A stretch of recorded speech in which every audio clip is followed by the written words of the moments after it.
আগের কথা।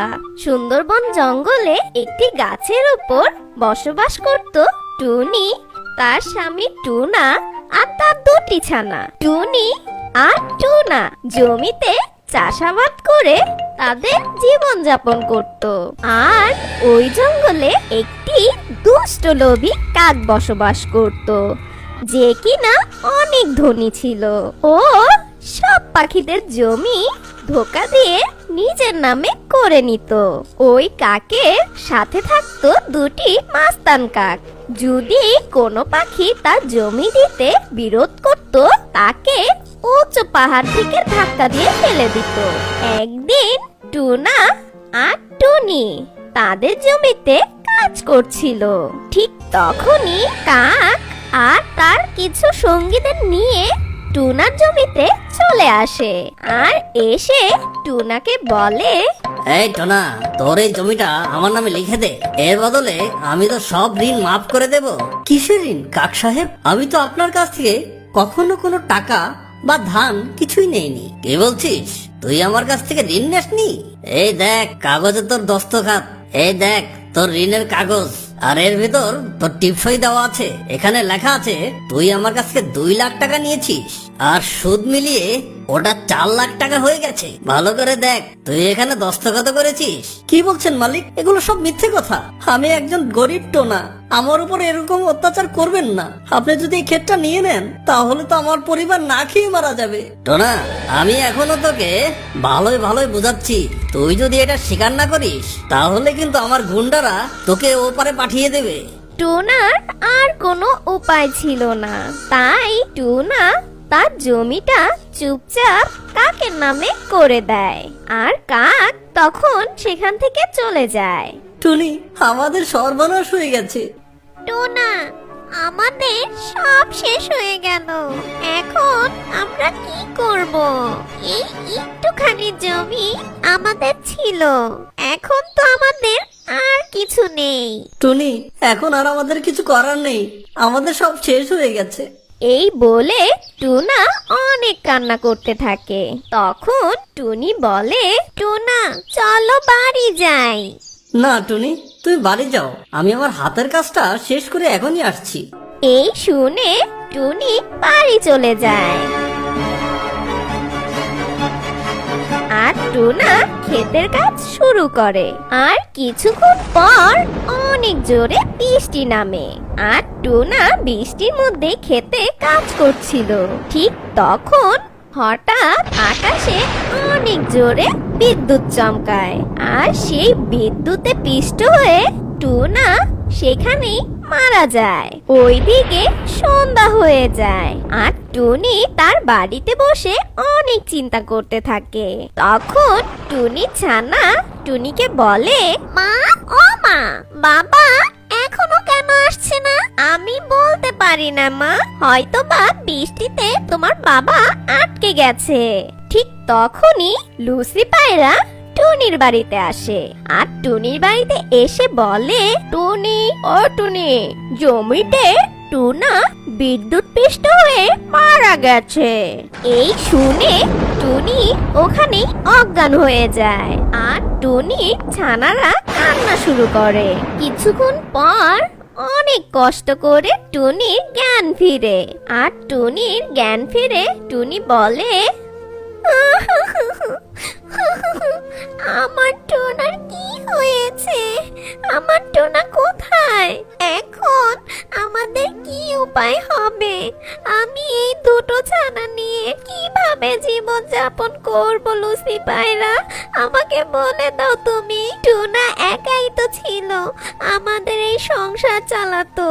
এখন আমার সংসার কিভাবে চলবে? আমার এই ছোট ছোট বাচ্চাদের কে খাবার দিবে?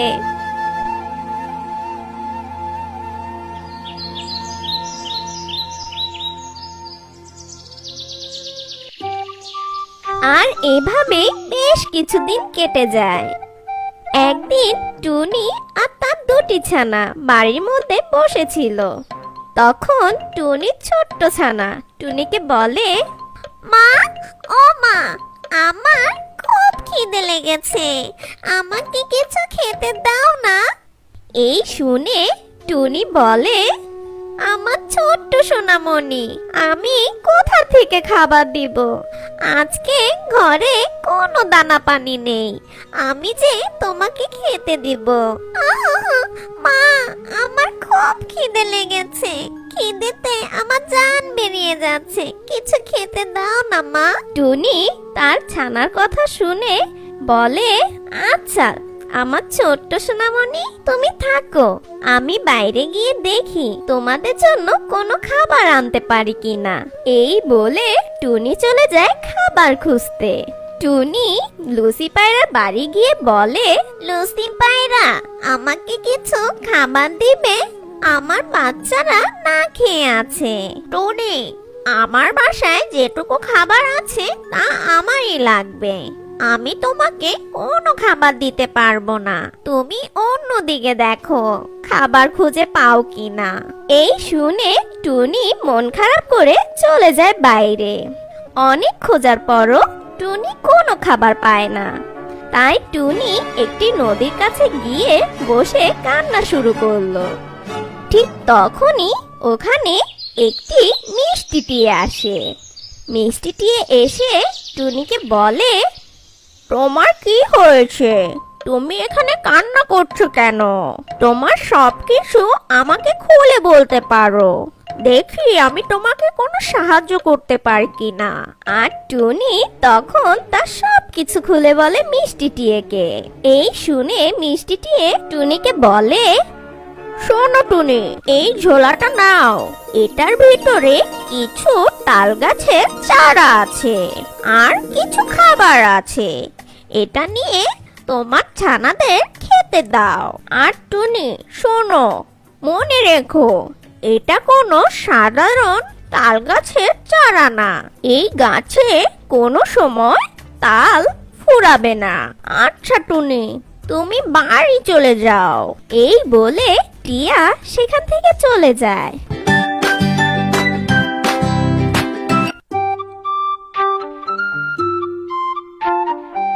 আর টুনিও তার বাড়ি ফিরে যায়। আর পরের দিন সকালবেলা টুনি তার ছানাদের বলে, আমার ছোট্ট সোনামণিরা, চলো জমিতে গিয়ে এই বীজগুলো রোপণ করি। আর ঠিক তখনই টুনি ছোট্ট ছানা টুনিকে বলে, মা মা, আমাদের জমিটা তো সেই দুষ্ট পাজি কাকটা নিয়ে গেছে। এটা শুনে টুনি বলে, ও হ্যাঁ, আমি তো ভুলেই গেছি আমার ছানা। ঠিক আছে, চলো আগে কাকের কাছে যাই, কাকের কাছে গিয়ে ওই জমিটা কিছুদিনের জন্য আমাদের চাষাবাদ করতে দিতে বলি। এই বলে টুনি আর তার ছানারা কাকের বাসার উদ্দেশ্যে রওনা দেয়। আর কাক একটি গাছের নিচে একটি চেয়ারের উপরে বসেছিল।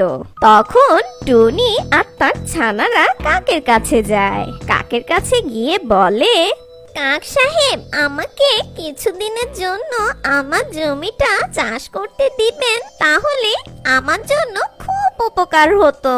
আমার টোনাটা অকালেই মারা গেছে, ও একাই ছিল আমার সংসার চালানোর মতন। এখন আমার দিন যাপন করা খুব কঠিন হয়ে গেছে। আপনি যদি আমাকে ওই জমিটা দেন, তাহলে আমি চাষাবাদ করে আপনার টাকাটা সুদে আসলে ফিরিয়ে দিব।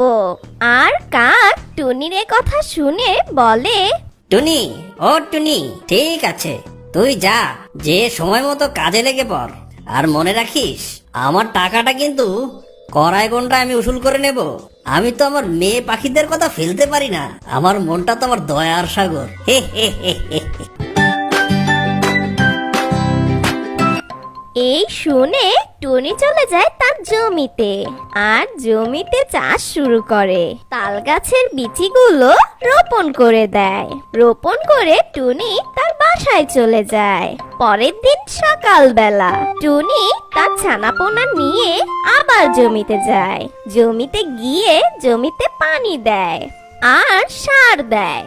সার দিয়ে টুনি আর তার ছানারা বাড়ি চলে যায়। এভাবেই বেশ কিছুদিন কেটে যায়। টুনি আর তার ছানারা জমিতে গিয়ে দেখে সেই তালের বিচি থেকে ছোট্ট ছোট্ট চারা গাছ বের হয়েছে। এই দেখে টুনি ছোট্ট ছানা অনেক খুশি হয়।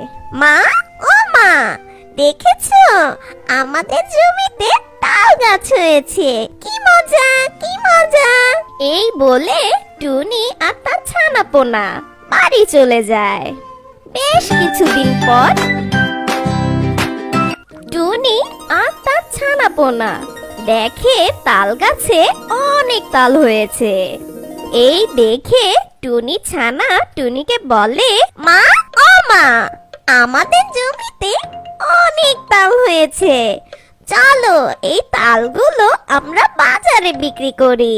হ্যাঁ আমার ছোট্ট ছানা, চলো এখন এই তালগুলো নিয়ে যাই। এই বলে টুনি গাছের থেকে সেই তালগুলো পাড়তে থাকে আর সেই তালগুলো নিয়ে বাজারে চলে যায়। বাজারে গিয়ে টুনি সেই তালগুলো বিক্রি করে দেয়। বিক্রি করে টুনি অনেক টাকা পায়। আর সেই টাকাগুলো নিয়ে টুনি